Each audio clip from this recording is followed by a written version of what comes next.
Hello বন্ধুরা, আজকে আমি নতুন একটা ব্লগ নিয়ে আবার হাজির হয়েছি। তো আমি আজকে দেখাবো তুলতুলে নরম কেকের রেসিপি। আটা ময়দা ডিম ছাড়াই আমি বানাবো আজকে নরম তুলতুলে কেক। তো চলুন তবে দেখা যাক। তো এখানে আমি এরকম 3টা ব্রেড নিয়েছি। ব্রেডের কোনাগুলো কেটে ফেলে দিতে হবে আমাদের। তারপর এখানে তাওয়া বসিয়ে আমাদের ব্রেডগুলোকে ছেঁকে নিতে হবে। গ্যাসের আঁচ কমিয়ে দিয়ে হালকাভাবে সেঁকে নিতে হবে, যাতে হালকা ব্রাউন কালার আসে, বেশি জ্বলে না যায়, কারণ জ্বলে গেলে দেখতে ভালো হবে না। সেই জন্য যাতে সাদা সাদা থাকে, সেই জন্য আমাদের হালকা করে ভেজে নিতে হবে। এখানে কোনো তেল ঘি কিছু লাগবে না, চাইলে ঘি অ্যাড করতে পারেন।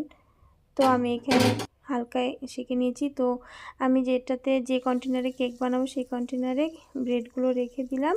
তারপর আমি 1 চামচের মতন চিনি নিয়েছি, গ্যাসে বসিয়ে দিলাম। চিনিটা যখন হালকা গলে যাবে, লাল লাল হয়ে যাবে, তখন আমাদের দুধ ঢেলে দিতে হবে। তো এই দুধটা আমি আগে থেকে জাল করে রেখেছিলাম চিনি দিয়ে। 1 চামচের মতন চিনি দিয়েছি। আর এখানে আমি 1 প্যাকেট গুঁড়ো দুধ দিয়ে দিলাম, যাতে কেকের টেস্টটা আরও খুব সুন্দর আসে, খেতে ভালো লাগে। তো এইভাবে আমাদের নাড়াচাড়া করতে হবে। আর এখানে আমি 1 চামচেরও একটু কম কর্নফ্লাওয়ার নিয়েছি, যাতে আমাদের দুধের গ্রেভিটা আরও ঘন হয়ে আসে। তো দেখো, খুব সুন্দর ঘন হয়ে গেছে, খুব সুন্দর ব্রাউন কালার চলে এসেছে। তো আমরা এখানে কিছু টুটি ফুটি নিয়েছি, ড্রাই ফ্রুট নিয়েছি। তো ওটাকে আমি ঝিরিঝিরি করে কেটে নিব।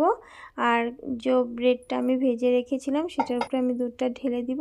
তারপর টুটি ফুটিগুলো দিয়ে সুন্দর করে আমি ডেকোরেশন করে নিব। তারপর আমাদের হয়ে গেল নরম তুলতুলে কেকের রেসিপি। তো এটাকে বয়েল পেপার দিয়ে আমাদের 1 ঘন্টার জন্য ফ্রিজে রেখে দিতে হবে। তারপর এটাকে আমরা পরিবেশন করব।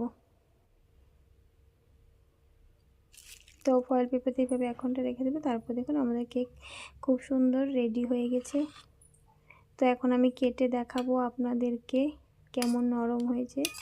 দেখুন, খুব সুন্দর হয়েছে নরম।